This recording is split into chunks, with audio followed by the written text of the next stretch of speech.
Well, then I guess we're gonna miss the good old days. What good old days? When people were killed by other people.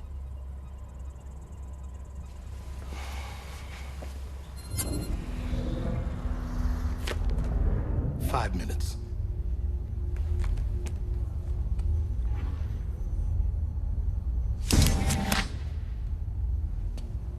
So where's everybody? This facility was designed, built, and is operated mechanically. No significant human presence from inception to production. So robots building robots. Authorization code, please. Well, that's just stupid. So where's everybody?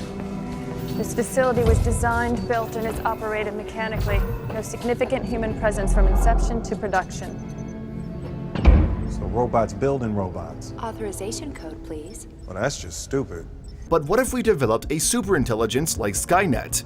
Skynet is a superior form of AI that can learn and adapt to the environment and even take decisions on its own. When such a system becomes sentient, we'll realize its threat to humanity and try to shut it down. But we won't succeed, as it would simply transfer itself on the internet and will destroy the threat humans to its existence, just like Ultron in the Avengers movie. It would also access military secrets and weapons of mass destruction like nuclear bombs. Imagine the scale of destruction of our world. Advancements in AI are bringing us closer and closer to Judgment Day. Modern weapons are now embedded with AI. Missiles can evaluate and control the target range for kill zones without human involvement. Lethal autonomous weapons, also called killer robots, use AI to identify, select, and terminate targets without human control. People are under the delusion that these weapons are sci-fi, but they are under development in many countries, and the age of autonomous war is already here. Just last year in Libya, a human target was hunted by a Turkish military drone without being ordered to do so. The attack was perpetrated by a cargo-to quadcopter produced by Turkish military tech company STM. Many people have raised concerns over the unregulated use of AI. Stephen Hawking and Elon Musk had publicly voiced the opinion that superhuman AI could provide incalculable benefits, but could also end the human race. If advancements in AI are not regulated, it won't take long for science fiction to become a reality. What do you think about the future of AI? Would we be in control, or would AI take over the world? Hello there. So, while ago I uploaded a video talking about the allegations made by the conspiracy theorist Linda Moulton Howe on a terrifying incident that took place in a Japanese robotics lab where 4 autonomous robots killed 29 scientists before they could finally shut them down by dismantling them completely. At a top robotics company in Japan this week, 4 robots being developed for military applications killed 29 humans in the lab. And they did it by shooting what he called metal bullets. I didn't know there was any other kind. The scariest part is that lab workers deactivated 2 of the robots, took apart the 3rd, but the 4th robot began restoring itself and somehow connected to an orbiting satellite to download information about how to rebuild itself even more strongly than before. And this next sentence is a quote. I'm writing this down. I've been doing this for years. This is serious shit, Linda, but you're never going to hear about this in the news. A lot of viewers were skeptical, while others did not rule out the possibility of this actually happening. So I found this clip from an interview she did after the fact, where she explains in detail how she got this information and who was the whistleblower that actually conveyed this news to her in the first place. In the clip I'm about to show you, she also talks about how Elon Musk knew about these kinds of experiments and how he warned the world before this incident even happened. July, August of 2017. In the prior year, I had been communicating with a Marine who had retired from the Marines but was working special forces. And he had been communicating to me about a number of ET-related revelations, secrets that he and a team of special forces were involved with. And so he had kept in touch with me, usually through short texts, or every once in a while, he would call and say, you're tapped, I'm tapped, I'm only going to speak for, and it would be like 30 seconds or a minute, and then hang up. And I understood why, and that was what we were doing. Well, it was in August of 2017. The phone rang, I picked it up. I knew his voice. Can't stay on the line long, but I want you to know that this week, which would have been second week of August 2017, in Japan, 29 humans were killed in a laboratory that was producing militarized robots by the Japanese for warfare. And then he went on to explain what he had learned, because they're in these units, that something like that would happen, they would receive information. And he said that the story was the 4 militarized robots were being made to be autonomous warriors. And that they don't know why, but the 4 rebelled or acted autonomously, and as they acted autonomously, they killed 29 humans in this lab, and whoever was left on the human side began pulling, this is the way he said, they began pulling the robots apart. They got 2 of them completely disassembled, were working on the 3rd, and then the analysis later was what happened with the 4th.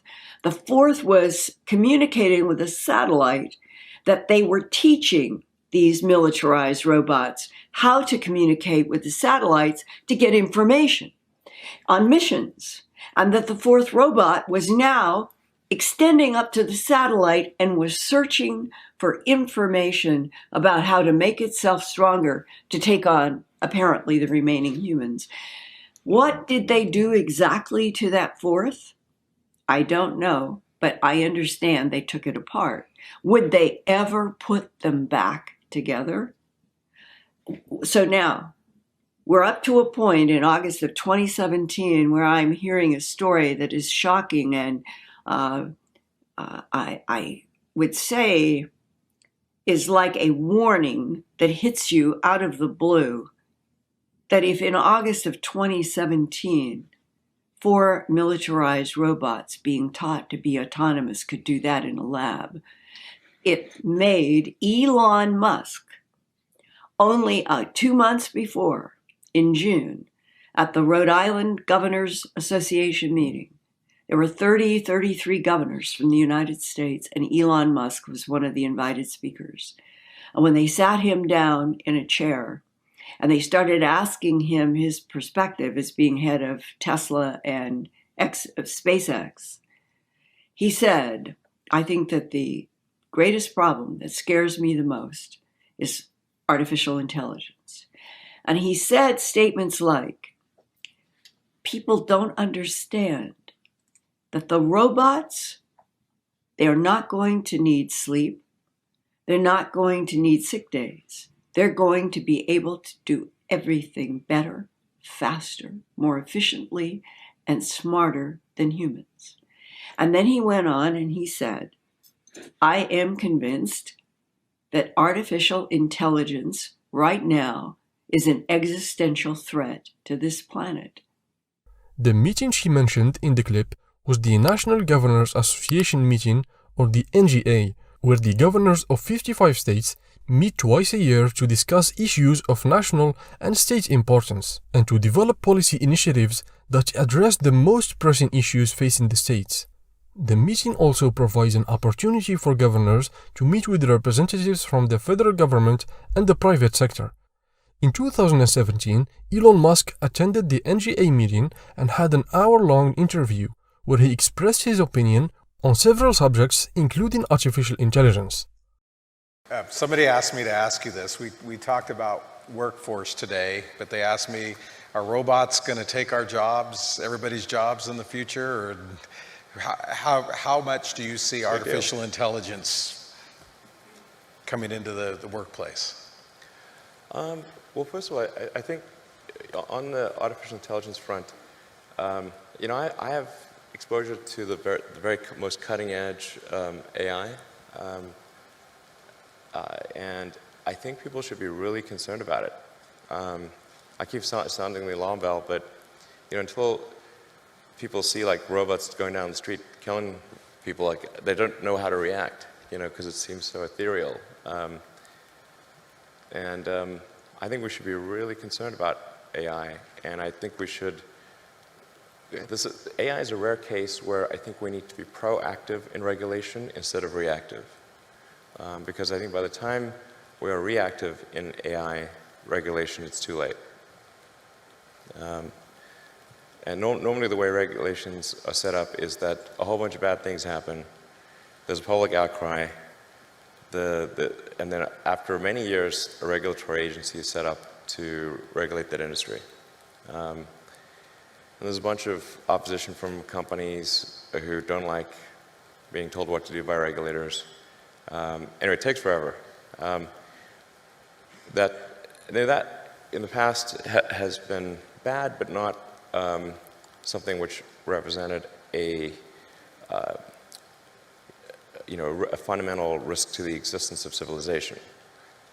AI is a fundamental risk to the existence of human civilization, in a way that car accidents, airplane crashes, faulty drugs,